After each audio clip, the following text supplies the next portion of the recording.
వివాహమైన హనుమంతుని ఆజన్మ బ్రహ్మచారి అని అంటారు ఎందుకు? వివాహం జరిగిన దాంపత్య జీవితం ఎందుకోసం సాగలేదు? ఈ రెండు వైరుధ్యాల నడుమ నిగూఢమైన సత్యమేంటో ఆంజనేయుని జీవన రహస్యాలను తెలియజేసే అనగనగాలోని నేటి కథనమే వివాహమైన ఆంజనేయుడు ఆజన్మ బ్రహ్మచారి.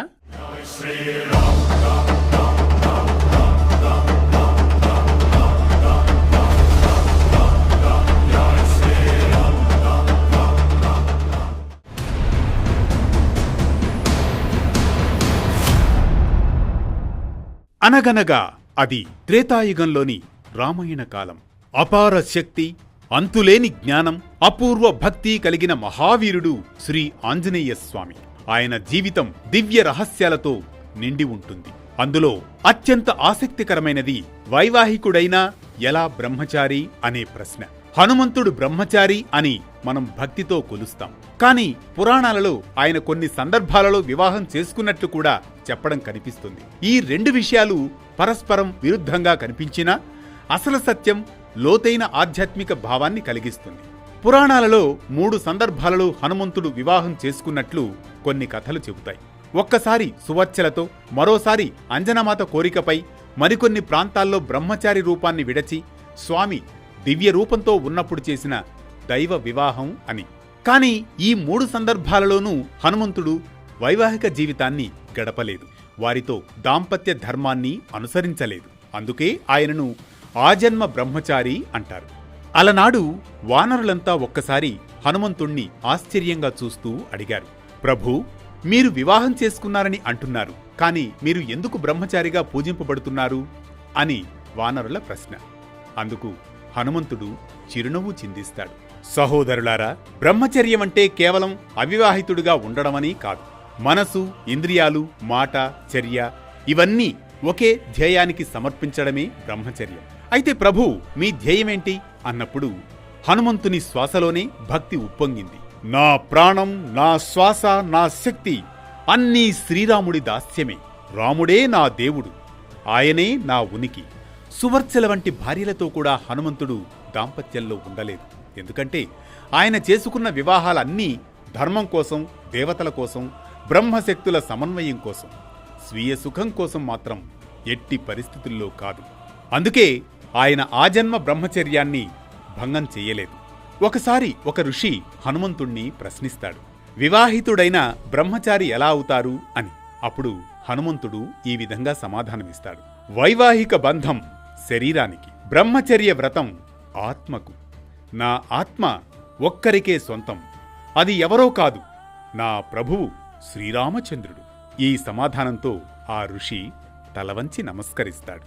అందుకే హనుమంతుడు శక్తి స్వరూపి, బ్రహ్మచర్య దీప్తి, రామదాస్య నిధి. అందుకే పురాణాల్లో ఈ విధంగా వెలుగొందుతున్నాడు. వివాహాలు చేసుకున్న వైవాహిక జీవితాన్ని గడపలేదు. సతులను గౌరవించాడు కాని ధార్మిక నియమాల, రామభక్తి మార్గాన వెనక్కు తిరిగిపోలేదు. అందుకే ఆయనకు ఉన్న బిరుదు ఆజన్మ బ్రహ్మచారి. అది ఎన్నటికీ మారనిది. హనుమంతుడు వివాహాల తర్వాత వైవాహిక జీవితం గడపలేదు. ఏకాంతంలో గడిపిన గృహస్థ జీవనం, భోగాలు, కామ సంబంధాలు, వాటిలో ఏ ఒక్కదానిలో కూడా ఆయన పాలు పంచుకోలేదు. ఎందుకంటే హనుమంతుడు జన్మతః శివాంశుడు, రుద్రావతారం. ఆయన ఉద్దేశం సంపూర్ణంగా ధర్మసేవ, రామభక్తి, పరాక్రమం కోసం. హనుమంతుడి జీవితం మొత్తం బ్రహ్మచర్యం అనే సూత్రానికి ఉదాహరణ. బ్రహ్మచర్యం అంటే కేవలం అవివాహితుడు కావడం కాదు. ఇంద్రియ నియంత్రణ, ధర్మానికి అంకితభావం, మనస్సు ఒకే లక్ష్యంలో నిలిచే స్థిరత్వం. హనుమంతుడు రామభక్తిని తప్ప మనస్సులో, హృదయంలో వేటిని అనుమతించలేదు. ఆయన శక్తి, స్థిరత్వం, ఓర్పు, పరిజ్ఞానం అన్నీ క్రమశిక్షణగా సాగాయి. శాస్త్రాలు చెబుతున్నట్లుగా హనుమంతుడు ఆజన్మ బ్రహ్మచారి అని పిలువబడ్డానికి ప్రధాన కారణం ఇదే. వివాహం జరిగినా భోగం జరగలేదు, సంబంధం ఉన్నా ఇంద్రియాల ఆధీనత లేదు. శరీరం భౌతికంగా ప్రపంచంలో ఉన్న మనస్సు పూర్తిగా రాముని సేవలోనే ఉండేది. అందుకే ఆయన్ని ఆజన్మ బ్రహ్మచారి, సంకల్ప సిద్ధుడైన వాయుపుత్రుడు, దేవ విగ్రహం అయిన రామదాసుడు అని పిలుస్తారు. ఈ రహస్యం మనకు తెలియజేసేది ఒక్కటే, ఎవరి జీవితంలో ఏ కర్మలు జరిగినా, మనస్సు ఎవరి కోసం, ఏ ధర్మం కోసం అంకితమైందో అదే వ్యక్తి యొక్క నిజమైన స్వరూపాన్ని నిర్ధారిస్తుంది. హనుమంతుడి జీవితం బ్రహ్మచర్యం, భక్తి, నియమం ఎలాంటి శక్తినిచ్చేదో ప్రపంచానికి చూపించిన మహాదృష్టాంతం. ఇది వివాహమైన ఆంజనేయుడు ఆజన్మ బ్రహ్మచార. ఈ కథనం మనకిచ్చే సామాజిక సందేశం ఒక్కటే: బ్రహ్మచర్యం అంటే కేవలం దేహ నియమం కాదని, మనస్సు, మాట, చర్య ఒక ఉన్నత లక్ష్యం కోసమేనని. ఇప్పటి వేగవంతమైన ప్రపంచంలో మనం ఏ రంగంలో ఉన్నా హనుమంతుడిలా ఏకాగ్రత, నియమం, నమ్మకం ఉంటే సాధించలేనిది ఏదీ లేదని, మన శక్తి వృధా కాకుండా లక్ష్యానికే వినియోగించాలని. ఇవే నేటి సమాజానికి హనుమంతుని సందేశమని.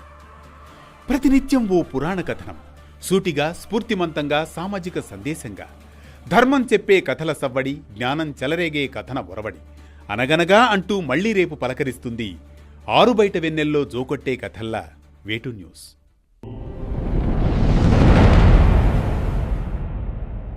ఏ శ్రీ